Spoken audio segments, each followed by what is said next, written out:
Welcome to another episode of Real Estate Investing Explained. Here's today's question. Back when you were in your corporate job, how were you able to increase your income every year for 13 years in a row?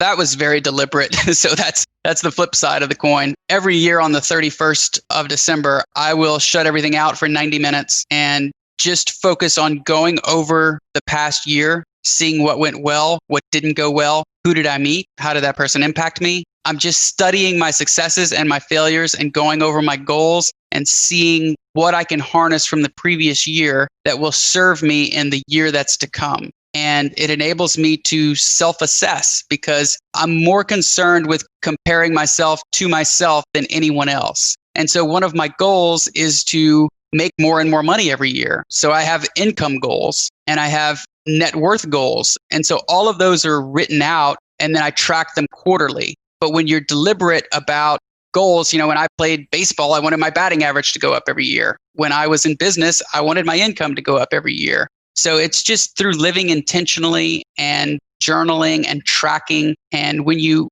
start to examine your life that way, everything comes into focus and it just becomes clearer. So where if you're writing down, this is something that I did when I was in my 20s. I used to write down every expense. So when you're writing down every expense, that enables you to keep your expenses low. When you write down every piece of income that you get, you magically find as a function of being a good steward of your money, the universe sees to it that you get more of what it is that you're a good steward of. And I'm a big believer in that. And I noticed it worked for me for 13 years. What I found really interesting about your story and really surprising is not only the 13 years of straight income growth, which is amazing in and of itself, but you were also able to save upwards of 80% of your income. How were you able to do that? I know you just mentioned tracking those expenses and just writing them down, but was there anything else you were doing that really helped you have that high of a savings rate? Young people ask me about what they should do for a side hustle quite a bit. And one of the things that I would tell them is try to find something where you get paid in big chunks because it's easier to save and invest those big chunks. So my side hustle, when I transitioned into software full time, my side hustle became real estate. And so just as a byproduct of my friends making more money as we got older, if they were buying, let's say, a $300,000 house, I was getting a commission check that was almost $10,000.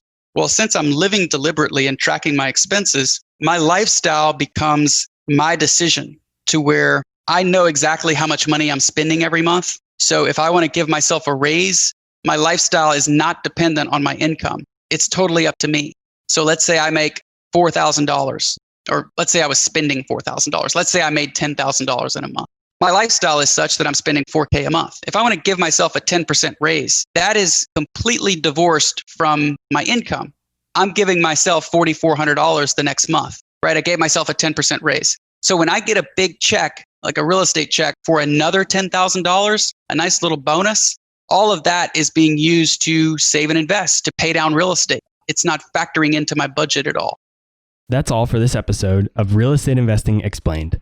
Be sure to follow me on Instagram, Twitter, and Facebook, or subscribe to our YouTube channel to get even more free content.